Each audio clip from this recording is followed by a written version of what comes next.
Բարև ձեզ սիրելի հայրենակիցներ, կրկին անգամ տեսակետ հաղորդաշարն է, այս անգամ հյուրընկալել ենք գրող, քաղաքական վերլուծաբան Ավետիս Բաբաջանյանին, մեր լավ ընկեր, բարև ձեզ, պարոն Բաբաջանյան։ Բարև ձեզ Սևան ջան, ոչ թե գրող, այլ լրագրող, երևի ճիշտ կլներ։ Հա, ոչինչ, նորմալ է, իմ լրագրողներն են գրող։ Ես գիտեմ, որ դու ունես բանաստեղծություն, ես հենց դրա համար շեշտեցի, որ դու գրող։ Այդ մանկական բանաստեղծությունն է դպրոցական տարիների, չեմ ուզում դրան Դե անդրադառնալ։ Ավետիսը որպես այդպեսին մեր հայրենակիցներին հիշեցնեմ, հայտնի լրագրող է, ով աշխատել է հայկական ժամանակում երկար տարիներ, հենց Նիկոլ Փաշինյանի ու Աննա Հակոբյանի հետ։ Իմ կյանքի դաժան եւ ողբերգական էջերը խնդրում եմ չնայած իմ համար լավ օրեր են եղել, ուղղակի դա որպես ես առավոտ թերթում եմ աշխատել հրապարակ 168 ժամ եւ թերթերում, որոնք ցավոք հիմա գոյություն չունեն, օրինակ ես իմ համար շատ այտենց կարևոր եմ համարում շրջան թերթում աշխատած տարիները, որը Դա որ տարիներն ա եղել շրջան։ 90-ական թվականները, 94, 5, 6, 7 թվականները, դրանից հետո 97 թվականից աշխատել եմ առավոտում, հետո հայկական ժամանակում, հետո տարբեր տեղեր էլի 160։ Մի փոքր տենց մեդիա դաշտի հետ կապված մի քանի դիտարկում անենք, դրանից հետո անցնենք արդեն մեր քաղաքական քննարկումներին, վերլուծություններին։ Նայեք, հիմա մենք մամուլով, մեդիա դաշտով ամբողջը ողողված է ինֆորմացիոն ամբողջ ինֆորմացիա չէ գալիս մեզ Facebook-ից, համացանցից, բոլոր դա TikTok, YouTube ու կայքեր, շատ կայքեր կան նաև։ Հիմա մենք տեսնում ենք, ասենք, չգիտեմ, ավտո շատ պատահարներ, մարդիկ իրար կրակում են, մեկը մեկին դանակով է խփում, սպանություններ, սոված մարդիկ, այն ժամանակ էլ կային այս ամեն ինչը, ուղղակի չէր լուսաբանվում, թե այն ժամանակ չկային։ Նայ, Սևան, ասեմ քեզ, մինչև համացանցի ի հայտ գալը, մամուլի միջոցների քանակը շատ սահմանափակ էր։ Ասենք օրինակ պատկերացրա 90-ական թվականներին եւ կար ընդամենը 1-2,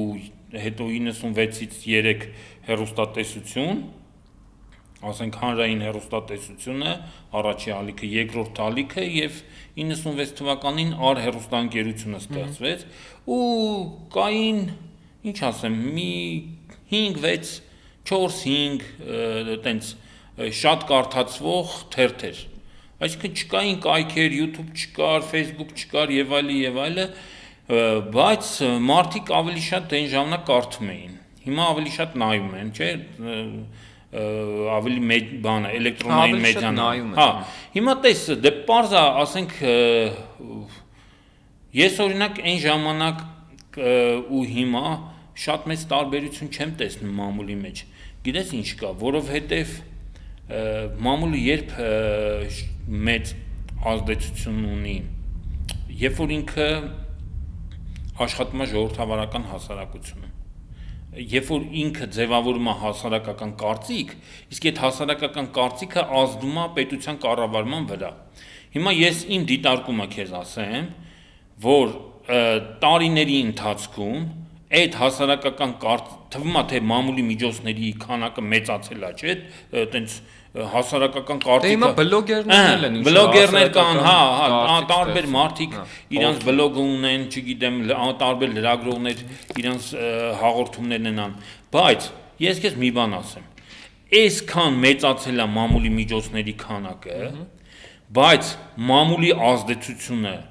հասարակության վրա, պետության կառավարման վրա, ամեն ինչի վրա փոքրացել է։ Այսինքն ենթադրենք 2000 թվականին կամ ասենք 98 թվականին կամ չգիտեմ 2005-7 թվականին գրված հոդվածը անհամեմատ ավելի մեծ հանրային արձագանքեր ունենում, քան հիմա որևէ գրված հոդված կամ նկարահանված տեսանյութ։ Ես իմ օրինակի վրա կարամ ասեմ, ես չեմ ասում շատ մեծ, կարար տեն շատ մեծ հանրային բան, բայց ասենք ինչ որ թեմայի մասին, որ կարող է գրեիր, դա ասենք դառնար պաշտոնանկության պատճառ, ինչ որ դատախազությունը քրեական գործ հարուցեր, ինչ-որ, չգիտեմ, ինչ-որ մի բան տեղի ունենար, հասկանում ես, այսինքն այդ հոդվածի հետքով պետական կառավարման մարմինները սկսեին զբաղվել այդ հոդվածով։ Այդ հոդվածում նշված։ Հիմա ինչ ուզում ես գրի, ինչ ուզում ես ցույց տու, չէ՞։ Այսօր ցույց ես տալի, վաղը դա նախ դա Դե իմ հետ կապված դեպք ասեմ, այդ լավ հիշեցրեցիր, հենց այդ նույն ոլորտի հետ կապված ոստիկանությունում կենտրոնի բաժնի քրեականի պետը հանրահավաքից մեծ տարան ոստիկանություն, այնտեղ միջադեպ տեղի ունեցավ, ասենք, չգիտեմ, ծեծել, ասվել, քաշքշել, ասել, ինչ որ դեպք տեղի ունեցավ, գործ հարուցեցին տվյալ մարդու հետ կապված, 2 ամիս ուղարկեցին հանգստի, 2 ամիս հետո եկավ ինքը դառավ կենտրոնի ընդհանուր բաժնի պետը։ Ես էլ ի հակառակ դրա քեզ օրինակ մի հատ դեպք բարամ պատմեմ, որ 2000 կարծեմ 5 թվականին էր կամ 4 թվականին էր, ասենք ոստիկանության անձնագրային բաժնի պետերից մեկը անձամբ ինձնից կաշառք պահանջեց, միջնորդավորված պահանջեց իր ամուսնու միջոցով, անձամբ ինքը չէ, ճիշտն ասած։ Ես դրա մասին հոդված գրեցի, հենց հաջորդ օրը հետաքննություն սկսվեց ու այդ անձնագրային բաժնի պետին ազատեցին աշխատանքից։ Ու տենց էլի բազմաթիվ դեպքեր են եղել, բազմաթիվ։ Ես չեմ ասում, որ դա շատ բարձր հասնում էր, բարձր, ասենք, չգիտեմ, նախարար, ասենք, նայ, ինչքան երկիրը ժողովրդավարական է, այնքան հանրային կարծիքը ավելի է ազդում պետության կառավարման վրա։ Պետության կառավարման վրա, նայ, տես, ինչքան հակաժողովրդավարական է կամ բռնապետական է, այդքան մարդիկ թվում է, թե մարդկան ուզում եմ ուրիշ բան ասեմ, մարդկանց թվում է, թե ժողովրդավարությունը այն է, երբ որ դու ազատ ես խոսես։ Ասում են, բա հիմա տեսեք, այսքան խոսում են, այսքան ազատ խոսում են, չէ՞, իբր թե արա բա կարայիք Սերժի կամ Ռոբերտի ժամանակ էս ասեիք, այն ասեիք, բան, ես դες ասեմ, նախ Սերժի կամ Ռոբերտի ժամանակ, Ռոբերտ Քոչարյանի, Սերժ Սարգսյանի մասի նախագահության տարիների մասին է խոսքը, մամուլը էլի ազատ է եղել։ Ես օրինակ չեմ կարող ասեմ, որ ես ինքնաքննադատության եմ ենթարկել ինքս ինձ, մամուլը իրանց քննադատելը անհամեմատ շատ ու շատ էլ ազատ խոսել են, շատ էլ մարդիկ ազատ են եղել։ Այդ ով որ ինքը տենց բան է ասում, կարող է ինքը վախկոտ նապաստակա եղել, գնացել է Սերժ Սարգսյանի ու Ռոբերտ Քոչարյանի մանգլավիկների կոշիկները լպստել է, հիմա էլ Նիկոլի կոշիկները կամ Նիկոլի մանգլավիկների կոշիկներն է։ Իրան թվում է թե այն ժամանակ ազատ չի եղել։ Հիմի նապաստակների համար միշտ էլ նապաստակության ժամանակաշրջանն է։ Մարդկանց համար, նորմալ ազատ մարդկանց համար այն ժամանակ էլ է ազատություն եղել խոսելու, բայց խոսելու ազատությունը դա ժողովրդավարության չափանիշ չի, Սևան։ Իսկ ի՞նչն է չափանիշը։ Չափանիշը ես էլի եմ ասում, թե այդ քննադատությունը ինչքանով է ազդում կառավարման վրա։ Ասենք ժողովրդավարական երկրներում վարչապետը կարող է կամ նախարարը կարող է մի հատ զանցանքի կամ մի հատ բաց թողման համար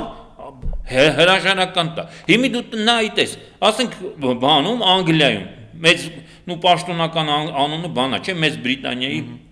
թագավորությունն է, հա։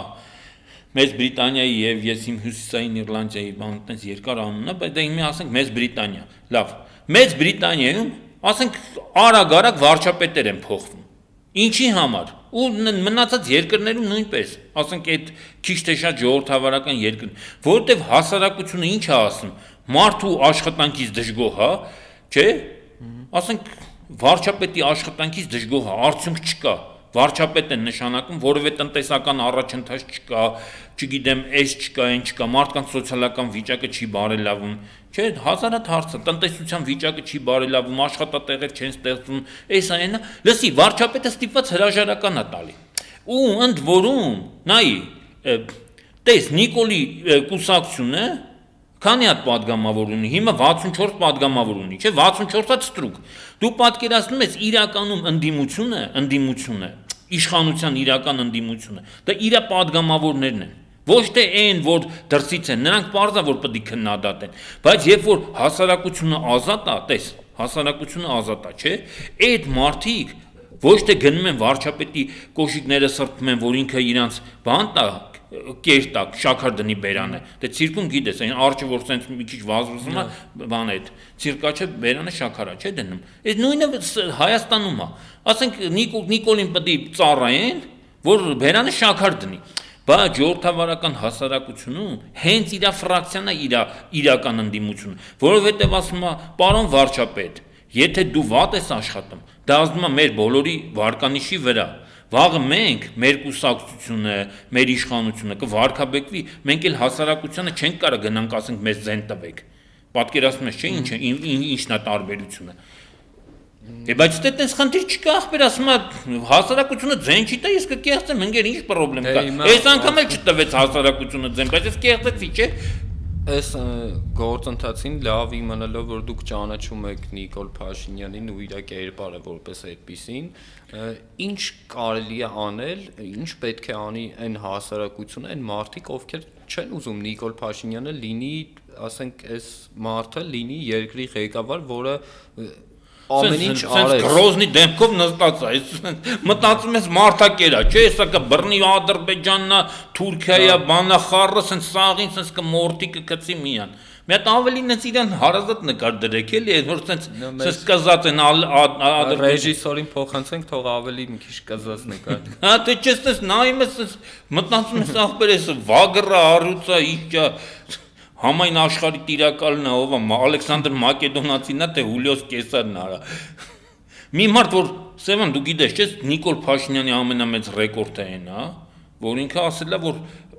ադաթը, նու հարգված բանը մարդը այն է, որ պարտվում է։ Ճիշտը պարտվելն է, բաց չէ ինքը բացատրել է, չէ՞ որ ճիշտը պարտվելն է։ Ասենք հաղթել է, դա ամոթ բան է, էլի, ասենք ով էլ ասես կարա հաղթի։ Չես իմացել դա։ Լավ էլի։ Ուրեմն կարծեմ անցյալ տարի էր Նիկոլ Փաշինյանը սկսեց բացատրել, որ տենց հաղթել, որ ասում եք, դա այդքան էլ տենց ես իմ ինչ չի էլի։ Մարդը կարա կամ պետությունը, մարդը կարա հաղթի մի անգամ, 2, 3, 10 անգամ, 10 հավերժ չի կարա։ Չի կարա հավերժ հաղթի։ Վերջի մի օր պարտվելու է։ Ավելի լավ աղբեջան, այդ 10 քանի դեմից պարտվես, էլ այդ փորձանքներից բրծնես։ Դու պատկերացնում ես դա ասենք մարդկության ես միշտ դա ասում եմ, դա սենսացիա է հասկանում ես, մարդու տեսը, ախպեր մարդը նստի լուրջ բացատրի, որ հաղթելը դա բան չի էլի, տենց մի մեծ առաքելություն չի, ճիշտը պարտվելն է։ Ինչ հին նկար դրեց, բայց ամեն դեմ։ Այսպես մի հատ սենց կա է, որ սենց, այս էլ վատը չի, բայց եսի, Այս ջայլ վախտվա նկարա։ Լավ ամեն դեպք։ Պիոներական տա։ Հիմա ինչ վերաբերում է, որ դու ասում ես Նիկոլ Փաշինյանին ճանաչում Ինչ պետք է անել, որ այդ մարդուց Հայաստանը ձերբազատվի։ Ինքը չի կարում ոչ մի բան անի։ Նայ, հայ ժողովուրդը իրականում տես, եւ հայ ժողովուրդը ինքը իրանա մեկ-մեկ մեղադրում։ Եվ նաեւ այդ անկարողությունից նաեւ ընդդիմությանն է մեղադրում։ Դե մարդը չի կարող ասի, որ ես այդ իմ պատճառով է, որ Նիկոլ Փաշինյանը իշխանության է կամ ասում ախպե դե իմ ես ընդդիմությունն է մեղավոր, որ թույլ է, չի լավ չի կազմակերպում կամ վախկոտ են, չէ՞։ Մարդը միշտ իր վրից այդ պատասխանատվությունը գցում է, էլի։ Այդ մարդու մեջ կա այդպես բան, էլի, ասում ոչ թե ես եմ վախկոտ, ես հերոս չեմ, այլ ուրիշները հերոս չեն։ Ախպեր ասում ախի ես հերոսը եմ, այդ համ զոհվեմ կամ բան։ Թե ուրիշը գնա իմ տեղը զոհվի, բան, ես էլ կասեմ ապրես։ Այսինքն գալիս ենք նրան, որ այդ համախմբվածություն։ Չէ, իրականում այտենց չի։ Նայ, Հայաստանը ինքը փոքր երկիր է։ Հայրը հիմի չգիտեմ, բանա թե չէ, բայց հայերի մեջ այդ բանը հիմա չկա։ Ասենք այդ հեղափոխական գեն ասեմ, հեղափոխական ոգի ասեմ, հայ մարդիկ չեն սիրում հերոսանալ։ Հետո հայերի մեջ տենց այդ հերոսանալու բանել են, սպանել են, էլի կարող հատուկ են արել կամ մենք ծերազգ ենք, մեծացել ենք, չգիտեմ, ես այդ պատճառը չեմ բանում։ Ես տես օրինակ տարբեր ժողովուրդների մոտ, տարբեր ժամանակաշրջանում ծնվում են բաներ, էլի գժական առաջնորդներ, էլի հերոսներ։ Հա, ասենք Ֆիդել Կաստրոյա ծնվում, Չէ Գևարայա ծնվում, Սիմոն Բոլիվարա ծնվում, որոնք կարող են կազմակերպեն, էլի, այտենց հեղափոխական, ուրիշ ժողովուրդների մոտ էլ կարա, մենակ այդ լատինոսների մոտ չէ, տարբեր, հիմի հայերի մոտ այդ չկա։ Հիմի չկա, հիմի ես ինչ անեմ։ Հիմի որ Հայաստանում Սիմոն Բոլիվար չկա։ Ասենք Նիկոլ Փաշինյանը ժամանակին որ ինքը ասում էր, մի անգամ նայ 18 թվականին իրան տենց հարց տվեցին, ասում է ով է քո բանը հեղափոխականի, իբր ինքը հեղափոխություն էր անում, իբր էլի, բայց դա պարզ է, չէ՞ որ դա կեղծ շինծու բան էր, ինչ հեղափոխություն։ Ասում է ով է քո հեղափոխականի իդեալը, ասում է Չէ Գևարան է, մեկը կարծեմ ասեց բանն է։ Հնդկաստանի հեղափոխության առաջնորդը կարծեմ Գանդիի անունը տվեց, թե Ջավահարլալ Նեհրուի անունը տվեց, չգիտեմ, չեմ հիշում, բայց Հնդկաստանը Հետո Գանդիի արձանը դրեցին, չէ՞։ Հա, ստեղ դրեցին, հա։ Հա, այդ էլ ես չեմ Աջափնյակ համայնքում ինչքան։ Ուրեմն Գանդիի անունը տվե, երևի։ Բայց, լսի, դա խայտարակություն է։ Նախ ինքը այդ մարդկանց վարկաբեկում է, որտեվ ասենք որ բանը իմանար, ինչ են ասում։ Չէ Գևարան իմանար, որ Նիկոլ Փաշինյանը իր հետ է։ Կգար կսպաներ ախպեր, կասեր արա, ասենք հիմի դա ամոթ է։ Նայ, օրինակ ես էլ ինչ որ ժամանակին Նիկոլ Փաշինյանին չեմ ճանաչել 2018 թվականից հետո, իր գործունեությունը ասենք 12-13 թվականից իմ աչքի առաջ ա եղել, հետաքրքրվել եմ քաղաքականությամբ։ Ես իրան օրինակ 18 թվականին ինքը ընդունել էր Մոնթեի կերպարը, չէ՞։ Ինչ որ ձեռը ճղած։ Դե կերպարը, բայց հոյ չեղավ Մոնթեն, չէ, բայց իրան ճանաչողները պետք է իմանային, որ ինքը Մոնթեի հետ բացարձակ կապ չունի, հակապատկերներ են։ Դե հա, հիմի ոնց որ ընձի, առյուծի շոր հագցնեն, ասենք տանեն ես բանում, վերնիսաժում կամ ես լունապարկում, գնամ առյուծ աշխատեմ։ Այս ով է։ Երեխեքը, որով ասենք այն պուճուր երեխեքը, որ տենան, գան ասենք հետս նկարվեն, ասեն այդանք այն առյուծի հետ նկարվենք։ Հիմի մեր հասարակությունը այտենց երեխա է, ես իմի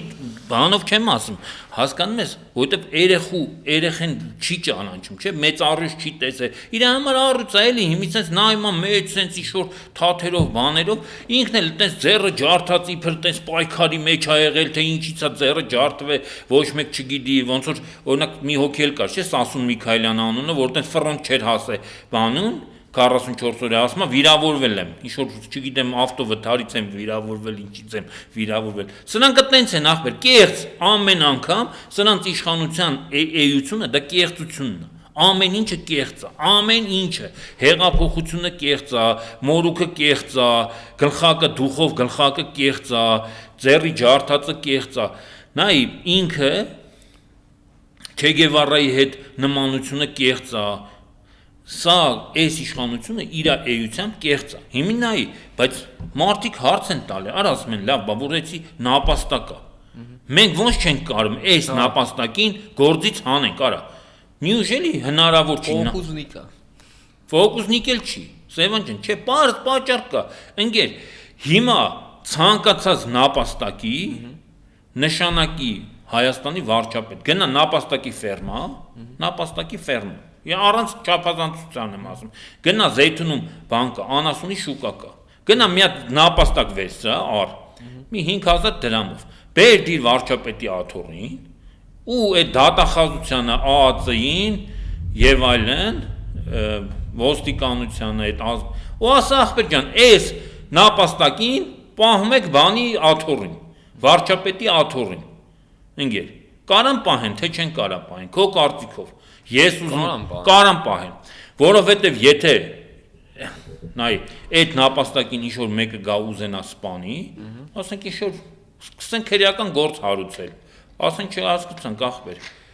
Էս եք ուզում ես նապաստակին սպանեք, մորթեք կամ հեռացնեք։ Լսի, երբ որ ռեպրեսիվ մեքենան աշխատում է, կապ չունի թե դու ում ես պաշտպանում։ Կապ չունի։ Բայց ինչ անենք, հիմա Նիկոլ Փաշինյանի թույլ կետերը որոնք են։ Լսի, Նիկոլ Փաշինյանին իշքան էլ որ հունից դուրս գա ինքը։ Չէ, դե տենց բան չկա, ինչ հունից դուրս գալով ոչ ես կարողանալու իրան գործից հանես։ Չէ, ինչ որ Նույնիսկ այդ առումով էլի իրան թույլացնես իր դիրքերը։ Սևան իր պահողը այդ նայ նույնիսկ այդ ոստիկանություն ԱԱԾ դատախազությունը չի իրան պահողը։ Իրականում իր պահողը այդ արտաքին ռեժիմն է։ Հայ ժողովուրդն էլ ինքը քանի որ իր մեջ ուժ չունի, նայ Դե ձախողված լիքը պայքարներ ենք տեսել։ Լսի, այդ որովհետև հայ ժողովուրդը ինքը չի ընկալում, թե ով է իր իրական թշնամին։ Նայ աշխարհի տարբեր ժողովուրդներ հասկանալով, որ ով է իրանց իրական թշնամին, հելել են ոչ թե անձի դեմ, այլ այդ ռեժիմների դեմ։ Օրինակ նայ Հայաստանի խնդրեմը որն է Նիկոլ Փաշինյանի հետևը կանգնած է արևմուտքը։ Լսի, Մասնավորապես Թուրքիան։ Ախպեր մի բան արեք, շեղեք։ Չէ։ Մի շեղեք։ Դու երբ որ ասում ենք Թուրքիան դա արևմուտքի մի մասն է։ Հա, մասնավորապես, բայց այս տարածաշրջանում Թուրքիան է, չէ։ Նա, բայց ինչի մենակ Թուրքիան։ Ինչի մենակ Թուրքիան։ Ոչ միայն Թուրքիան։ Ոչ միայն Թուրքիան։ Թուրքիան որպես արևմուտքի մի մաս։ Հա, Թուրքիան որպես Հայաստանի սահմանակից երկիր, այսպես ասած օպերատորն է, արևմուտքի օպերատորն է ստեղ։ Արդուն վարչապետի պաշտոնում նշանակել է արևմուտքը իդեմս Պյոտր Սվիտալսկին ընդամենը բանն է եղել։ Ներկայացուցիչն է եղել, հա, արևմտյան այդ հեղափոխության հեղաշրջման, դա գունավոր հեղաշրջում է։ Ու ասենք թե այդ պատճառով ասել թե Սերժ Սարգսյանն ան բերել, Ռոբերտ Քոչարյանը կամ բան, ախպեր կա կոնկրետ բերող ու այն մարդիկ ովքեր ուզում են հասարակությանը շեղել թե այս մարդը բերեց Հայաստանում այն մարդը բերել իրականում փորձում են արևմուտքի վրից գցել այդ հեղափոխության հեղաշրջման կազմակերպման պատասխանատվությունը ու պատասխանատվությունն էլ չէ որ հասարակությունը չհասկանա թե Նիկոլ Փաշինյանին ով բերեց իրականում շեղեն մեկը ասի էսի բերեց մեկը ասի այնի բերեց մեկը իսկ դա ինչով է կարևոր որովհետև երբ որ դու հասարակությանը ճիշտը չես ասում հասարակությունը չգիտի իր թշնամին ով է լսի ամբողջ աշխարհում գաղութացված երկրները սենց մեր նման երկրները որտեղ դրսից բան են չէ նշանակում հասարակությունները գիտեն իրանց թշնամին ով է ու պայքարում են նաև այդ թշնամու դեմ այս հայ հասարակությունը ախպեր փոխանակ պայքարի այդ եվրոպական արևմտյան ազդեցության դեմ որ մենք մինչև դրանցից չազատվենք այդ մտածողությունից չազատվենք մենք Նիկոլ Փաշինյանից դժվար է ազատվենք հասկանում ես այ հիմա ժամանակին միջև Նիկոլ Փաշինյանի էս գունավոր հեղափոխությունը թե ինչ որ հեղաշրջումը գունավոր հեղաշրջումը ճիշտ է տենց տեղի ունեցավ կհիշես կային միասեռական մարմնավաճառներ Կոմայգում կանգնող, որ ինքը որպես այդպեսին մանկական զբոսայգի է, նաև տարածքում կային կանգնող Եհովայի վկաներ, ովքեր քարոզչություն էին իրականացնում, բայց Հայաստանի Հանրապետության օրենսդրությամբ հոգևորությունը արգելվում է Հայաստանի Հանրապետության տարածքում, բայց թե ինչ է Իրանից ներկայացնում հոգևորությունը, դա ոչ ոք չի կարող ասել, երևի դատարանը պետք է որոշի թե ինչա, որովհետև օրենքն չի բացատրում թե հոգևորությունը որն է։ Ուղղակի հոգևորությունը արգելվում է։ Այդ ժամանակ մենք երիտասարդներով պայքարում էինք դրանց դեմ, փորձում էինք ինչ-որ բաներ անել, այդ արևմտյան այդ վատ արժեքները, որ գալիս էին Հայաստան, այդ ժամանակ մարդիկ գիտակցում էին, օրինակ միասեռականներին վատ էին վերաբերվում, որ այդ այլասերվածությունը չտարածվի ընդհանուր հասարակարգում, մարդիկ եղան, ովքեր առաջարկեցին քրեական օրենսգրքում փոփոխություններ կատարել այլասերվածության քարոզի դեմ անգամ այն ժամանակ ոստիկանապետ Վլադիմիր Գասպարյանը դրա մասին խոսեց, բայց ամեն դեպքում դա չեղավ, եկավ Նիկոլ Փաշինյանը ու այսօր ունենք հասարակությունում այն պատկերը, որ բոլորը այսօր քննարկում են տրանսվիստի, շտանգիստի ամուսնությունը, երկրորդ ամուսնության տարեդարձը Գյումրիում։ Այն ժամանակ մենք պայքարում էինք դրա դեմ ու մարդիկ չէին խոսում դրանից։ Ես ուզում եմ մի քիչ Ինչու է այդ արևմտյան վատ արժեքները մենք մի քիչ հարցին արի ֆունդամենտալ մոտենանք։ Աշխարհում կան գաղութարար երկրներ, դրանք արևմտյան երկրներն են։ Միշտ դա պարզ է եղել, գիտես, ասենք, հա, Ամերիկայի Միացյալ Նահանգներ, Գերմանիա, Ֆրանսիա, Իսպանիա, Անգլիա, նույնիսկ Հոլանդիա, ինչ են ասում, Պորտուգալիա, էլ ինչ ասեմ, նույնիսկ Բելգիայի նման փոքր երկիրը գաղութներ ա ունեցել։ Իսպանիան դե շատ մեծ, հա, ամբողջ բանը հարավային ամերիկան, իսպանական, պորտուգալական գաղութներ են եղել։ Նայ, Աֆրիկայում տես այս երկրների ժողովուրդները գաղութացված երկրների ժողովուրդները մի պահի մի ինչ-որ պահի այդ ժողովուրդների մոտ առաջացել է ազգային ազատագրական պայքարի բան ոգի իրանք հասկացել են որ պետք է այս գաղութարարներից ազատվեն որ սրանք եկել են իրանց անձամբ իրանց շահագործելու եւ իրանց երկրների ազգային հարստությունը ընդերքը եւ այլը տանելու ու իրանց էլ էջ որպես էժան աշխատուժ օգտագործելու իրանց ապրանքները բերելու իրանց վրա ծախելու վրա դա կոչվում է գաղութային կայսրություններ գաղութատիրություն դասական գաղութատիրություն նայ հիմա հայ ժողովուրդը ախպեր թվում է թե 3000-ամյա 4000-ամյա 5000-ամյա պատմություն ունեցող ժողովուրդ է բայց իր հոգեբանությամբ մտածողությամբ երեխա է հայ ժողովուրդը մտածում է որ արևմուտքին ինքը պետք է ինտեգրվի որ ասենք հայ ժողովուրդը դառնա Եվրամիության անդամ, որ հայերը ֆրանսիական կամ գերմանական աշխատավարձ ստանան, որ Հայաստանը դառնա Եվրոպայի նման զարգացած, չգիտեմ, ինչ ասեմ, բարեկեցության մակարդակը, կրթության, առողջապահության, գիտության, չգիտեմ, ինչ,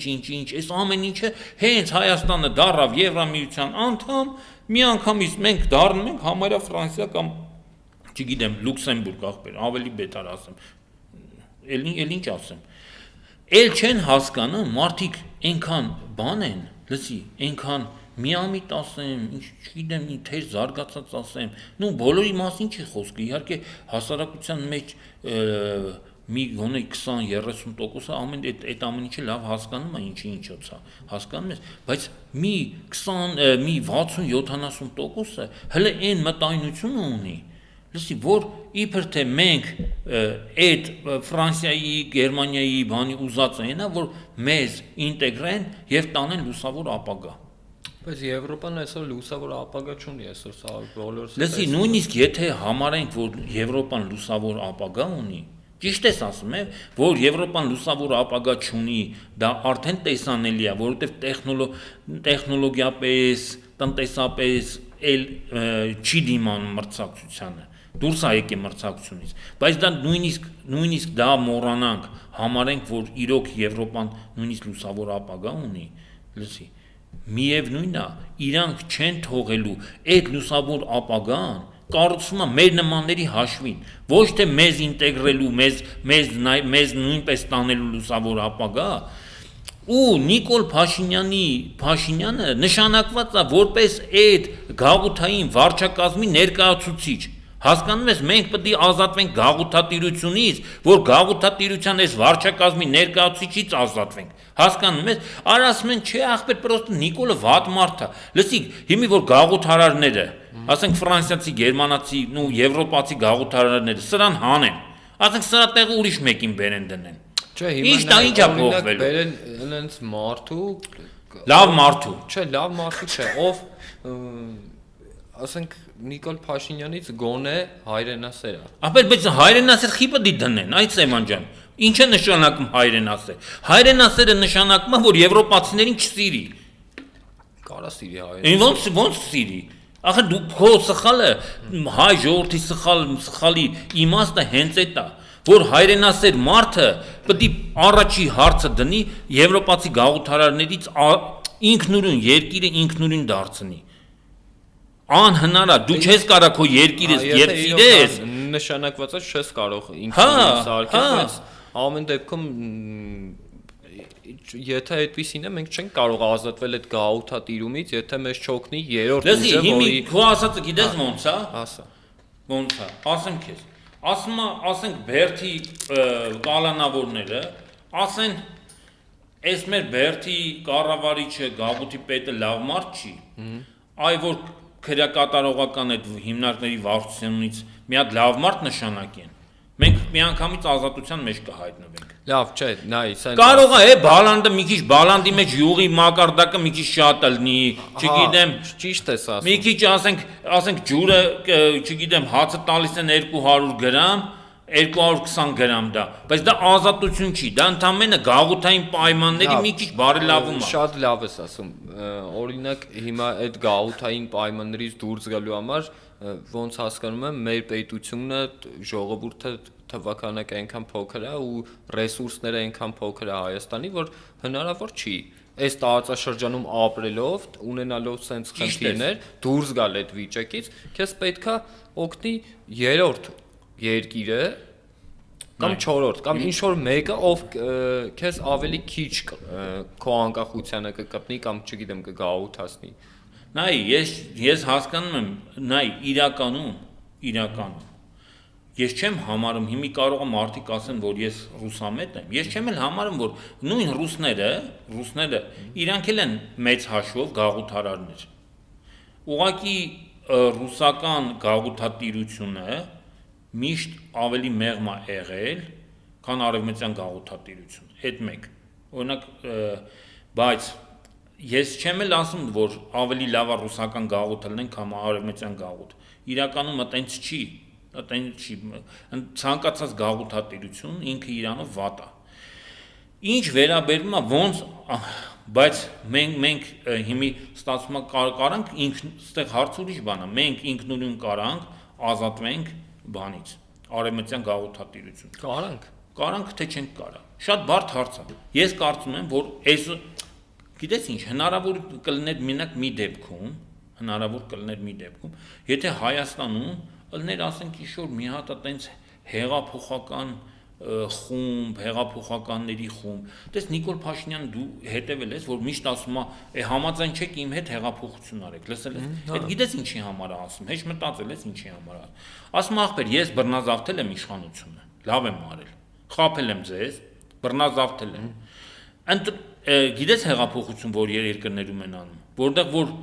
ընտրություններով հնարավոր չի իշխանափոխություն անել։ Երբ որ ինքը հեղափոխության կոչեր է անում, ինքը ասում է, ընկեր, ես ընտրությունով չեմ եկել իշխանության, ես բռնազավթել եմ, չէ՞, իբր թե հեղափոխություն եմ արել։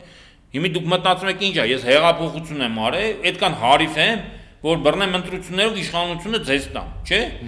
Ասում են, ընկեր, ուզում եք իշխանությունը վերցրեք, դուք էլ իմ նման հեղափոխություն արեք։ Ինչի է ինքը այդ տենց կուտ տալի հասարակությանը կամ քաղաքական ուժերին, որովհետև իր ինքը մտածում է, որ քանի որ ինքը արտաքին ուժերի միջոցով է հեղաշրջում արել, իրականում հեղափոխություն չի, հեղափոխությունը էլի եմ ասում, դա այն բանն է, որը արվել է երկրի ներսի ռեսուրսով, այսինքն երկրի ներսում այդ բանը հասունացե բանը։ Այս նաև գաղափարներ է, չէ՞։ Ինչ գաղափար չկա, այստեղ ոչ մի բան չկա, չէ։ Ասում եմ ես վարչապետ աշխատեմ, всё ախպե։ Վարչապետի պահաթորը ես պետք է զբաղեցնեմ, վարչապետի աշխատավարձը ես պետք է ստանամ, վարչապետի ախրանան իմը պետք է լինի, չգիտեմ, մնացածը այդ կառավարական առանձնատանը ես պետք է ապրեմ, ես պետք է պետության հաշվին ձերին ուտեմ, խմեմ, ման գամ։ Իր միակ իդեան է սա, տարբերություն հեղափոխական իդեան է դա։ Լսի, հիմա նորից վերադառնանք դրան, հնարավոր է թե հնարավոր չի։ Հնարավոր է, գիտես, երկու դեպքում ալնում հնարավոր։ Երբ որ տեղի է ունենում ուրիշ երկրներում հեղափոխության ալիքա սկսվում, եւ ասենք ավելի մեծ երկրներում, եւ այդ երկրները իրանք սկսում են օգնել իրանցից փոքր երկրներին այդ հեղափոխությունը անել։ Իրանց երկրներում էլ հեղափոխություն անել, ազատվել գաղութատիրությունից։ Եվ երկրորդը ամենահիմնականը, երբ որ գաղութատերը ինքը թուլանում է։ Տես անգլիական աշխարհի ամենամեծ գաղութային կայսրությունը եղել է Անգլիայինը։ Երկիր մոլորակի 25%, պատկերացնես դա ինչ թիվ է։ Եղել է բրիտանական գաղութ։ Ամբողջ բանից էլի Ամերիկայից սկսած Ավստրալիայով, Նոր Զելանդիայով, բանով Աֆրիկայով, Ասիայով, Մասիայով սա բան ա եղել։ Բրիտանական գաղութ։ Երբ սկսեց բրիտանական գաղութատիրությունը գանդվել, երբ որ Բրիտանիան ինքը որպես պետություն թուլացավ, ել չէր կարող գաղութներին պահեր։ Երբ որ դու թուլանում ես, փլվում է։ Նույնը մնացած բոլոր գաղութատիրությունները տենց են փլվել։ Հիմա հնարավոր է, որ Նիկոլ Փաշինյանի հետևում կանգնած արևմտյան գաղութատիրությունը թուլանա։ Նոր դու ինչ էիր ասում, որ Եվրոպան էլ առաջվա Եվրոպան չի, չէ՞, լուսավոր այն Եվրամիությունը մի հատ արտաքին քաղաքական հարցերով հանձնակատար ուներ Ժոզեֆ Բորելեր անունը, այս կայակալասից առաջ էր, թե հիշում ես, Հայաստանին լահագին մեծ վնաս տվեց։ Վերջը, սա Եվրոպան նկարագրում էր որպես ծաղկող այգի, ասում էր իբր Եվրոպան ծաղկող այգի է, դե մնացածը ասենք կողքերը անապատ է, այնց բան է էլի, տափաստան է, թե չզարգացող բան, չորացող տափաստան է։ Հիմա իրականում բոլորը տեսնում են, որ այդ ծաղկող այգին չորանում է, բառից բուն եւ փոխաբերական իմաստով։ Բուն իմաստով գիտես, որ Եվրոպայում երաշտ է եւ գետերը, բաները, դաշտերը չորանում են, փոխաբերական իմաստով եվրոպական տնտեսությունը տարեց տարի դառնում է ոչ մրցունակ, ոչ մրցունակ։ Եվրոպայի ուժը եղել է բանը, Եվրոպան աշխարհի այսպես ասած կենտրոնա դարձել 17-18-րդ դարերում տեղի ունեցած արդյունաբերական հեղաշփողության արդյունքում, երբ որ Անգլիայում հետո նաև եվրոպական մյուս երկրներում բան առաջացավ, տեխնոլոգիական առաջընթաց առաջացավ, մեքենաները սկսեցին ապրանքներ արտադրել, ոչ թե մարդիկ։ Այդ բանը ստեղծվեց, այդ շոքե մեքենան ստեղծվեց, հետո նաև բենզին, էլեկտրաէներգիա եւ այլն, այդ բոլոր գյուտերը տեղ ունեցան Եվրոպայում։ Մինչև այդ աշխարհի ապրանքների մեծ մասը արտադրվում էր Չինաստանում ու Հնդկաստանում, եթե ինչ որ մարդիկ չգիտեն, թող իմանան։ Այդ արդյունաբերական հեղաշրջման արդյունքում ընդամենը 3 դար, հաշվենք 18, 19, 20-րդ դարերի մասին է խոսքը։ Եվրոպան կտրուկ առաջընթաց ապրեց։ Դրա պատճառներն էլ կան, դա էլ բանը Ամերիկան հայտնաբերելու, այսպես ասած, հայտնաբերելու արդյունքներ, որ հսկայական կապիտալ ընդեղից տեղափոխվեց Եվրոպա։ Բայց դրան նայ, հիմա տեղի ունենում ճիշտ հակառակը։ Չինաստանը ու հարավ-արևելյան Ասիայի երկրները ավելի արագ ու դինամիկ են զարգանում, քան Եվրամիությունը։ Եվրոպական մեքենաները, եվրոպական հաստոցները, չգիտեմ, եվրոպական ապրանքները աշխարհում որևէ տեղ այլևս մրցունակ չեն։ Երբ որ Եվրոպան սկսեց տնտեսապես արագ զարգանալ, Եվրոպայում սկսեց զարգանալ նաև քաղաքագիտությունը չէ, քաղաքատնտեսագիտությունը, քաղաքէկոնոմիկան, այսպես ասած, որի դասական ներկայացուցիչները, ասենք Ադամ Սմիթը եւ այլն մյուսները, սկսեցին մարդկությանը բացատրել, որ sense բան կա, ախպեր, ազատ շուկայական հարաբերություններ, բերեք իրար հետ ազատ մրցենք, ով որ հաղթի ენი ճիշտ է, ինչի համար, որովհետև իրանք ուժեղ էին, Սևան, պատկերացնում ես, չէ՞, ազատ շուկայական հարաբերությունները, այսպես ասած, իրանք ձեռնտու է։ Հիմի օրինակի համար, ես ասենք քաշով քեզանից բանով ֆիզիկապես կարող ավելի ուժեղ եմ, հիմի չգիտեմ, էլի, բայց ասենք արտաքինից ու տենց ուժեղ եմ երևում։ Հա, հիմի քեզ ասենք, ախպեր, դե բեր արի իրար հետ արդար մրցենք։ Հիմի դու էլ կարող ասես ախպեր, բայց քիչ արդար մրցենք։ Եթե դու երեմ նույնիսկ բանի մեջ, բոքսի, սպորտի մեջ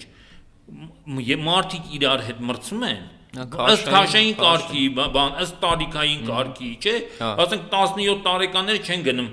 ասում են, չէ՞, մինչև 17 տարեկանների առաջնություն, մինչև բանի, չգիտեմ, 21 տարեկանների առաջնություն, բայց սրանք չէ, եվրոպացիք սկսեցին ասել, ախպեր չէ, բերեք ազատ շուկայական հարաբերությունները, բերեք ով բանա, մրցում ենք իրար հետ տնտեսություններով, ով հաղթում է, նա էլ ճիշտ է։ Всё։ Ու ասում են շուկան է որոշում։ Ինչի համար, որովհետև իրանց ստեղծած ապրանքները սկսեցին բանալնել, ավելի էժանալնել, մեքենաների, քանի որ մեքենաներն էին արտադրում, սկսեցին հեղեղել Հնդկաստանի, Չինաստանի այդ բանի, ինչ են ասում, հարավ-արևելյան Ասիայի երկրների, չգիտեմ, Թայլանդ, Վիետնամ, Լաոս, Կամբոջա, Ինդոնեզիա, այդ քո իմացած ամբողջ աշխարհի երկրները ու դրանց տնտեսությունների հերը անիծեցին։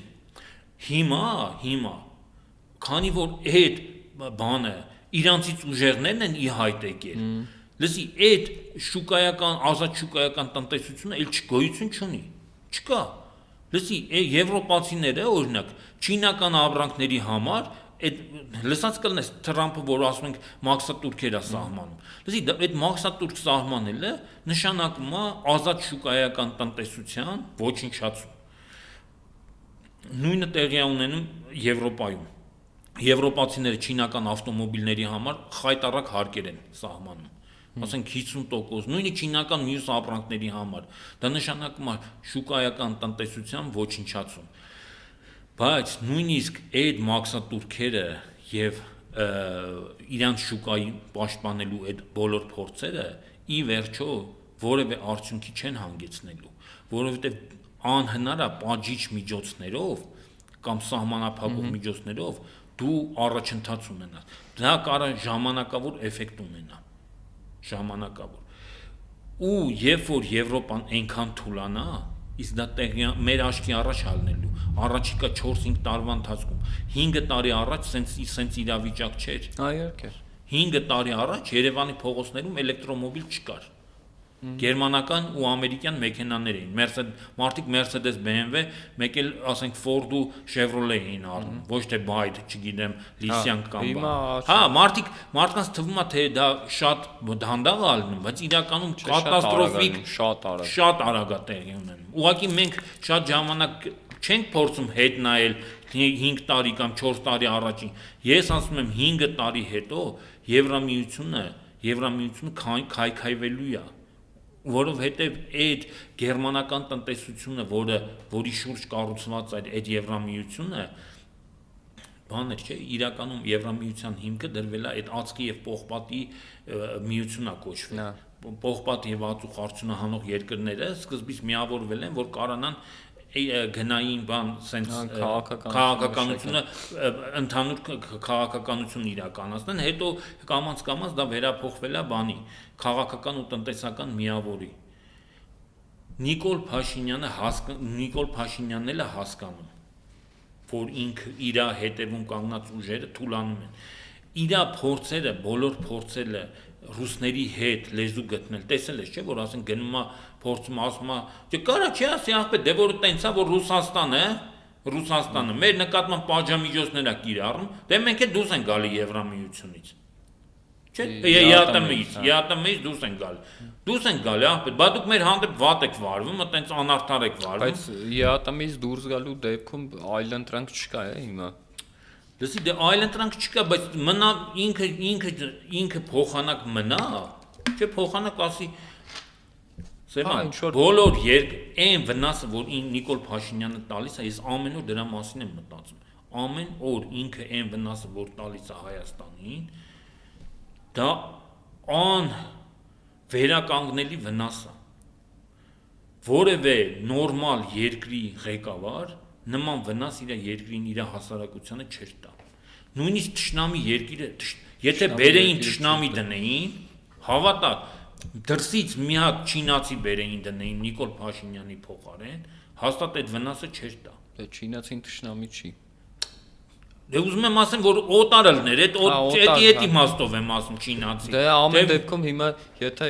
ցանկացած մեկը գար, անգամ չգիտեմ, պոլիպեդը լիներ, սենց չէր լինի, ոնց որ։ Դե գիտես ինչ, գոնե ինքը կմտածեր, լավ, ես այս տարածքի ղեկավարը ես եմ, կսկսեր այդ տարածքի շահերով առաջնորդվել։ Բայց այս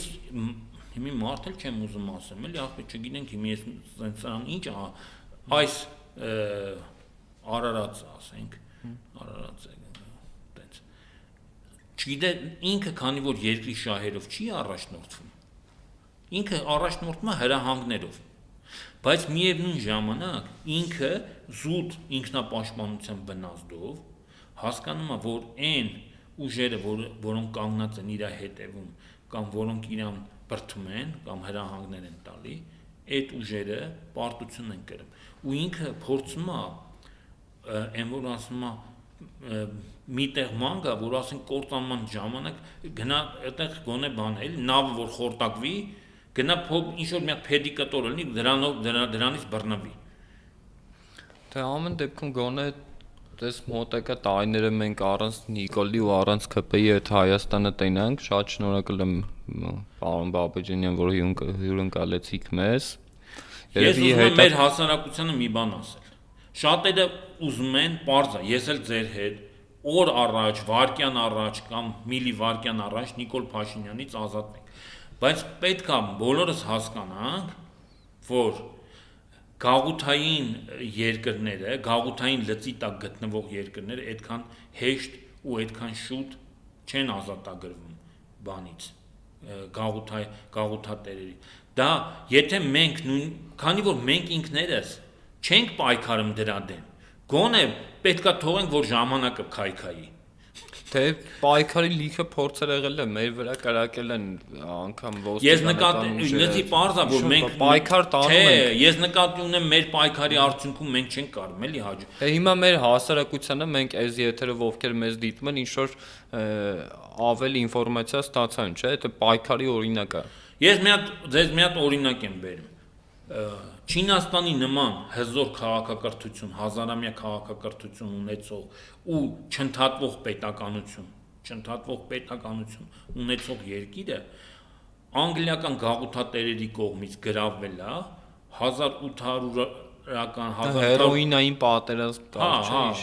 1840-ականներին արդեն Չինաստանը կարելի ասել կատարյալ բան էր, անգլիական գաղութ էր, որովհետև անգլիացիները այնտեղ ավելի մեծ իրավասություն ունեին, քան չինական իշխանությունները, փաստացի էլի։ Համարյա 100 տարի դրանից հետո ճապոնացիները գրավեցին 30-ականներին, 1930-ական միայն 1946-47 թվականներին 100 տարի անց Չինաստանը անկախացավ, անկախություն ձեռք բերեց, ընդ որում եւ սեփական ժողովրդի պայքարի դիմադրության եւ արտաքին աջակցության շնորհիվ։ Այսինքն ճապոնական